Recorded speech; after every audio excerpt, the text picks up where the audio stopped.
Tato, Erin Gough, taku ingoa. Kia ora everyone, nice to see you all, albeit virtually. My name's Erin Gough and I work as a senior advisor at the Office of the Children's Commissioner, but I'm also a disability activist and wheelchair user, so I'll mostly be speaking from that perspective. I'd like to mihi to the previous speakers, and it's been great to hear the centering of disabled people's experiences throughout these sessions. I should also just say that we have pretty dodgy internet here at the office, so apologies if I freeze for a second. I'll try my best to come back as quickly as possible. Fingers crossed it doesn't happen. So yeah, I would just like to highlight some examples of some things that myself as a wheelchair using pedestrian and some other disabled people experience getting out and about. And as you can imagine, getting around Wellington is not easy, as Mary has highlighted from her perspective, and as others have alluded to as well. So some of the examples of things that I experience as a disabled pedestrian really regularly, for example, include curbs being blocked by cars. Had an example last night where a car was parked over a curb and there was no access around it at all, so I ended up having to take a much longer route to get to where I was going. At best, this is inconvenient, and at worst, it's actually quite dangerous. So, for example, I live in Newtown and quite often have to get the bus to get to and from work, and there's a mechanic on Constable Street that I have to go past to get to the bus stop.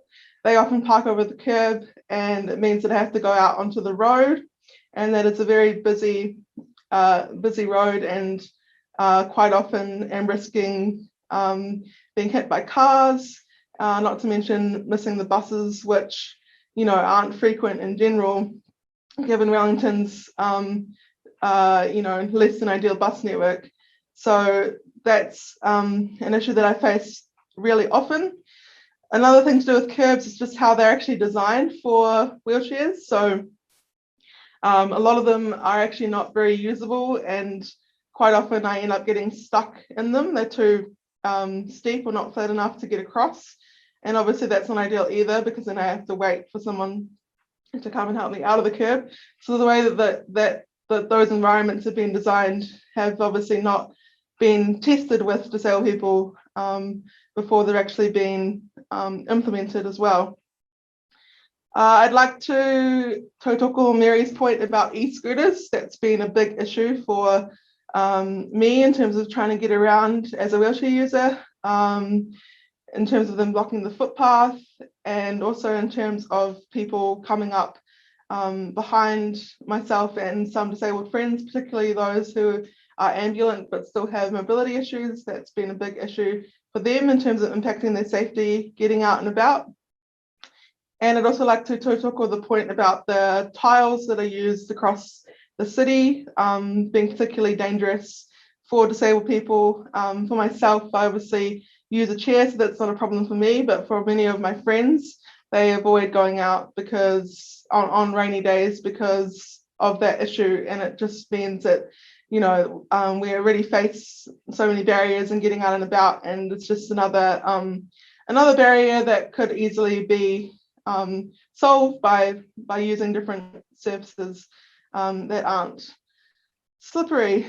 The other thing that I'd like to highlight, which isn't solely to do with walking but does connect to being a pedestrian, is the lack of transport options from an accessibility point of view that disabled people actually have. So as a wheelchair user, I've already highlighted some experiences or issues with buses, but also just in terms of lack of private transport options, in terms of mobility taxis and ride shares is a massive issue for people who use power chairs such as myself. So for context, mobility taxis often don't operate after about 6 p.m. and so that means that in the evenings there's no kind of private transport options, and the public transport options are not necessarily ideal. There's still buses on the road that are not accessible, especially during off-peak times, and that means that disabled people, powerchair users in particular, are left without any transport options. Uber, for example, or any rideshare options, there's no accessible options there, and so it's really, really limiting, and particularly means that you either have to plan something weeks in advance to try and get the limited number of mobility taxis booked, or sometimes you're just out of luck, and that's a particular concern getting to and from the airport, given that we don't have a bus at all at the moment. In particular, it has meant that I've had experiences in the past where I have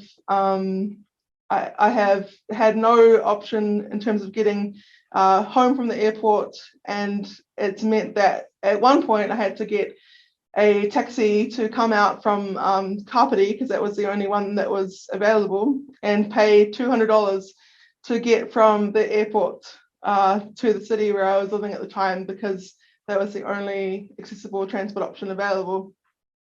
And like I'm privileged in that I have access to a well-paying job and that I could cover that cost, but you can imagine for many disabled people that would be completely out of reach, never mind being unacceptable in terms of that actually being a thing in the first place. The last thing that I'd like to highlight in terms of an issue is the fact that often people talk about the need to pedestrianize places, and that is important. I agree that should be a priority, but I also want to highlight that disabled people, some of them, because of all these barriers in terms of being able to get around, simply have to use cars. And I guess this goes back to Connor's point about centering disabled people's experiences and taking the leadership of disabled people into account, and listening to us directly, is that often I've seen in processes around climate change, for example, people are really staunch in advocating for pedestrianising things and on cycling and things like that, without actually taking into account that simply some disabled people have to have access to a car. And this has been highlighted most recently with the Golden Mile proposals, where disability advocates have some real concerns about how having a car ban in those areas is really going to impact disabled people who rely on cars to be able to get around those areas. And given we have so many barriers already in general to be able to access the city, I think that really needs to be centered in these kinds of proposals. So I guess I just close by, offering some thoughts as to how non-disabled people can be good allies. And some of these things are really, really small. So just moving scooters when you see them on the footpath, for example, that might, in a way that might be blocking people's access. Reporting people parking over curbs and footpaths to the council. All of those things are really helpful, because as disabled people, we have to spend so much of our time and energy doing those things ourselves, and sometimes it's just really helpful for people to take that off of our plate for us. Helps into those who are most impacted, and a lot of you have talked about that today, which is really encouraging, and which I would really like to mihi you for and tautoko. So disabled people have some of the fewest options available, and so their needs should be centered in proposals first and foremost. They should be actively partnered with, as Connor highlighted, in terms of NZEI's work, and I know that Living Streets has done that as well with disability organisations for the Accessible Streets package.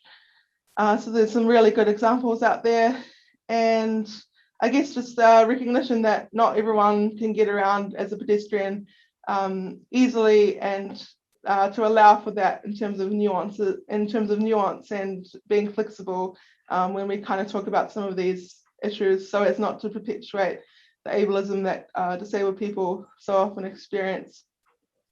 And also the last thing that I wanted to allude to, which I remembered when Stephen was talking, was the fact that disabled people would, benefit from having recreational opportunities for walking more as well.